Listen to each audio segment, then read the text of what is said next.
여러분 하몽 좋아하세요? 하몽 드셔보신 적 있으세요? 이렇게 스페인 요리 중에 하나죠. 그 돼지고기를 갖다가 소금에 절여서 약간 이렇게 육포처럼 만들어 놨는데 미리 잘라 놓는 것이 아니라 이렇게 큰 덩어리로 비치해 놨다가 이렇게 칼로 잘라가지고 주는데 우리나라에서는 굉장히 고급 음식으로 이제 팔려서 사실 뭐 호텔 뷔페라든지 이런 데 가서 맛볼 수 있는 음식입니다.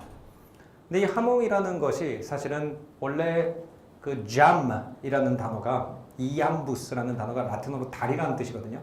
그래서 이걸 어떻게 발음하느냐에 따라서 얌이라는 라틴어 단어를 얌브라는 단어를 이게 영국식으로 발음되면 햄이 되고요. 그 다음에 프랑스어로 발음을 하면 잠봉이 되고요. 그 주 발음을 할 때 흐로 스페인 사람들이 발음하기 때문에 그쪽에 하면 하몽이 됩니다.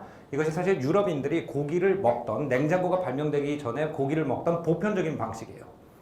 근데 이 하몽 얘기를 갑자기 왜 하냐면요. 이 하몽이 없었으면 인도네시아와 말레이시아의 역사가 바뀌었을 겁니다. 이 유럽 사람들은 육식을 많이 하는 걸 여러분 잘 알고 계시죠. 근데 육식을 할 때 옛날에 냉장고가 없으면 고기는 빨리 상합니다.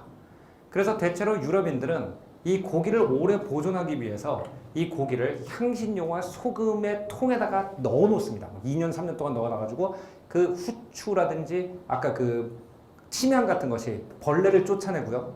병균을 죽이는 역할을 하기 때문에 그거랑 같이 저 고기를 절여야지 저 고기가 안 상해요. 소금을 굉장히 많이 쓰거나 아니면 소금이랑 향신료, 정글에서 나는 향신료를 같이 넣어놔야지 이 고기가 상하지 않습니다. 그래서 심지어 고대 로마 시대에 이게 발명이 되는데 고대 로마 시대부터 벌써 인도에 가면요. 인도 남부에 가면은 고대 로마 동전이 발견이 돼요.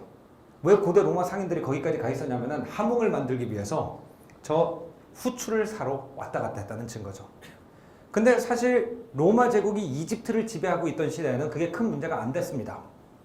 아직 그 이집트까지 서구 문명의 일부일 때는 이집트 상인들이 가가지고 이제 그 인도에서 후추를 사오면 그 후추를 알렉산드리아라고 하는 이집트 북부에 있는 동네에서 거래를 해서 그것이 서양으로 들어오고 자기네들끼리 어떤 네트워크를 만들어서 물류 네트워크를 만들어서 거래를 잘 했는데 이슬람 교도들이 이집트부터 사실은 전체 북아프리카를 다 점령하기 시작한 다음부터 이 후추 거래가 원활하게 되지가 않고요.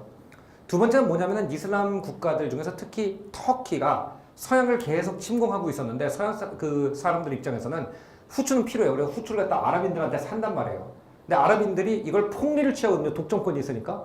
그럼 그 이익을 가지고 유럽을 쳐들어오는 군비로 사용한단 말입니다. 그래서 어떻게 해서든 이 아랍인들이 후추를 통해서 돈을 못 남기게 해야 된다라는 것에 대한 어떤 집착 같은 게 있었습니다. 자, 그럼 이 후추 네트워크가 어떻게 생겼냐? 지도로 보면 너무 복잡하기 때문에 기본적으로 제가 중요한 덩어리만 그려볼게요. 자, 여기 유럽이 있습니다. 그죠? 특히 베네치아의 상인들이 있어요. 그 다음에 베네치아 상인들이 누구로부터 후추를 사냐 하면은 아랍인들로부터 삽니다. 그죠? 아랍이나 페르시아 그 무역상들로부터 이걸 사요. 그럼 이 사람들은 어디서 이걸 떼옵니까? 아까 말씀드린 멜라카에서 이걸 떼옵니다. 그죠? 그럼 멜라카에다가 이거를 공급하는 나라들은 어떤 나라들이냐? 두 개의 나라가 주로 공급을 하는데 하나는 아까 말씀드린 브루나이고요. 그 다음에 이 브루나이와 함께 아까 이슬람화된 대막이라는 이 두 개의 나라가 멜라카에다 후추를 공급하는 일을 합니다. 그럼 얘네들은 후추를 어디서 가지고 오냐? 묘하죠? 얘네들은 오랑라우트들한테 이걸 사요. 그럼 오랑라우트들은 어디서 후추를 사오냐? 오랑라우트들은 오랑아슬리들한테서 사오겠죠. 왜냐면 걔네들이 실제로 숲을 왔다 갔다 하면서 채집을 하니까. 그러면은 그 오랑아슬리 중에서도 이 후추의 위치를 알고 있는 섬들이 있었어요. 섬에 사는 민족들. 그 중에서 암본이라는 섬, 그 다음에 털나테라는 섬, 티도레라는 섬, 지금 다 인도네시아의 일부입니다. 발리보다 더 동쪽에 있는 섬들이에요. 이런 섬들에서 이 사람들이 후추를 가지고 왔다는 겁니다. 그러면 유럽인들이 봤을 때 자기네들이 이 일을 할 수는 없거든요. 왜냐하면 이 일은 로컬만 할 수가 있어요. 그죠?